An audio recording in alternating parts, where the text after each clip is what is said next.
আমাদের সমাজে এমন কিছু লোক আছে যারা অল্পতেই অধৈর্য হয়ে যায়। সামান্য একটু অসুখ দেখা দিলেই নার্ভাস হয়ে যায়, দিশেহারা হয়ে যায়। কি করবে? আজকে তাদের উদ্দেশ্যেই আমার কিছু কথা বলা। অনেকেই আছে, অনেক সময় টনসিল ফুলে গেছে, ব্যথা হয়েছে, তারা তাড়াতাড়ি করে অপারেশন করে ফেলে। অপারেশন করার পরে বুঝে আসলে টনসিলটা তার শরীরের জন্য কতটুকু দরকার ছিল। কারণ টনসিল আপনার শরীরের রোগ প্রতিরোধ ক্ষমতা বাড়ায়। আপনার শরীরে কোনো কিছু ঢুকতে গেলে গলার ভিতর দিয়ে সেটা ঘরের দরজার মতো কাজ করে। টনসিল, অ্যাডিনয়েড এগুলি আমাদের শরীরে এইভাবে অনেক গুরুত্বপূর্ণ ভূমিকা পালন করে।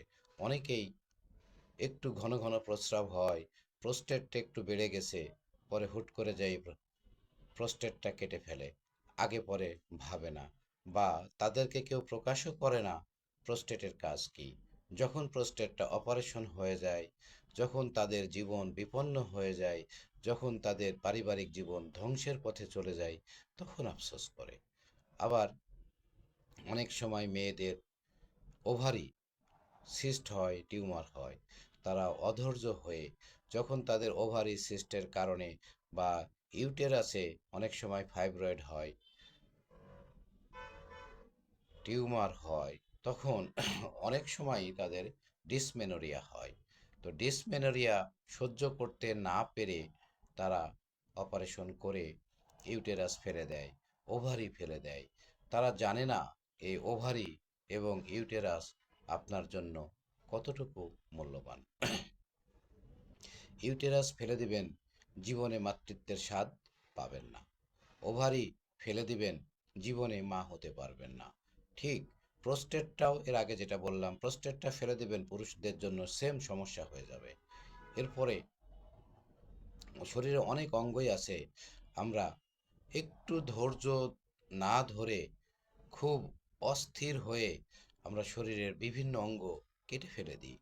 কেটে ফেলে দেওয়ার পরে যখন আমরা রিয়েলাইজ করি এই অঙ্গটা আমার শরীরের জন্য কতটুকু দরকার ছিল, তো তাদেরকে আমি বলবো যে কোনো একটা অঙ্গ কাটার আগে অন্তত পক্ষে কেউ আপনাকে প্রেসক্রাইব করছে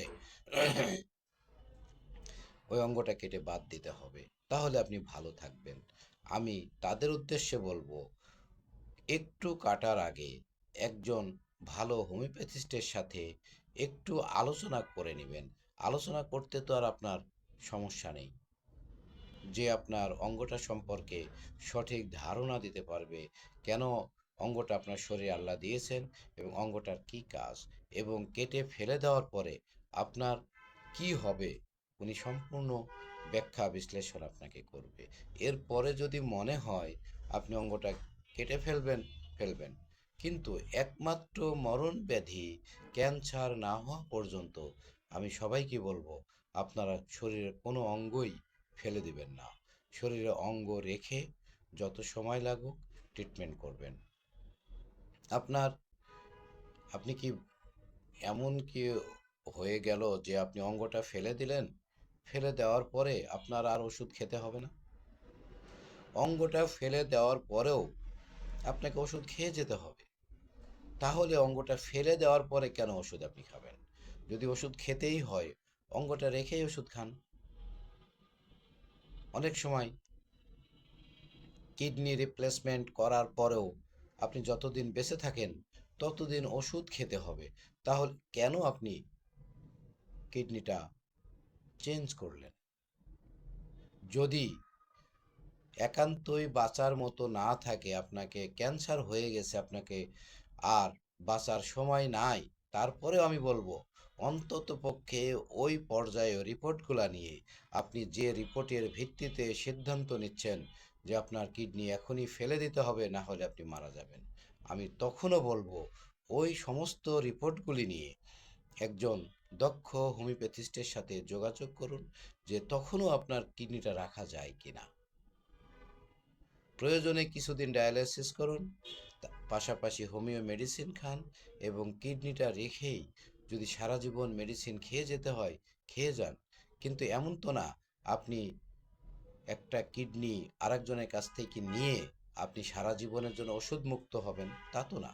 ওষুধ তো আপনার খেয়ে যেতে হবে। তাহলে ওই কিডনিটা রেখে আপনার ওষুধটা খেলে সমস্যা কোথায়? তো সেসব ভাইদের উদ্দেশ্যে বা রোগীদের উদ্দেশ্যে আমি বলবো, যারা অঙ্গ ফেলে দেওয়ার পরে সারা জীবন ওষুধ খান, তারা ফেলে দেওয়ার আগে একটু একজন দক্ষ হোমিওপ্যাথিস্টের সাথে ওই কাগজপত্রগুলি নিয়ে আলোচনা করে, ব্যাখ্যা বিশ্লেষণ করে, অঙ্গটা রাখলে কি হবে, অঙ্গটা ফেলে দিলে কি হবে, সমস্ত কিছু ব্যাখ্যা করে তারপরে আপনি ঠান্ডা মাথায় সিদ্ধান্ত নেবেন। যদি অঙ্গ ফেলে দিয়ে আপনার আর সারা জীবনে ওষুধ খাওয়া না লাগে, আপনি সুস্থ থাকবেন, অঙ্গ থাকলেও যে সুস্থ থাকবেন, অঙ্গ ফেলে দিলেও ঠিক একই রকমের সুস্থ আপনি থাকবেন, তাহলে আপনি ফেলে দেন। কারণ তাহলে তো আপনার ওষুধ খেতে হচ্ছে না। আর যদি ফেলে দেওয়ার পরে অঙ্গ থাকতে যতটুকু ওষুধ খেতেন, অঙ্গ ফেলে দেওয়ার পরে তার চেয়ে যদি বেশি ওষুধই খেতে হয়, আরও বেশি বিড়ম্বনার মধ্যেই পড়তে হয়, তাহলে কেন আপনি ফেলবেন? তাহলে আপনি অঙ্গটা রেখে ওষুধ খান। জরায়ু টিউমার হয়েছে, আপনি ওষুধ খান। ওভারিতে সিস্ট হয়েছে, টিউমার হয়েছে, আপনি ওষুধ খান। এগুলি আপনার ভালো হয়ে যাবে, এগুলি ফেলতে হবে না।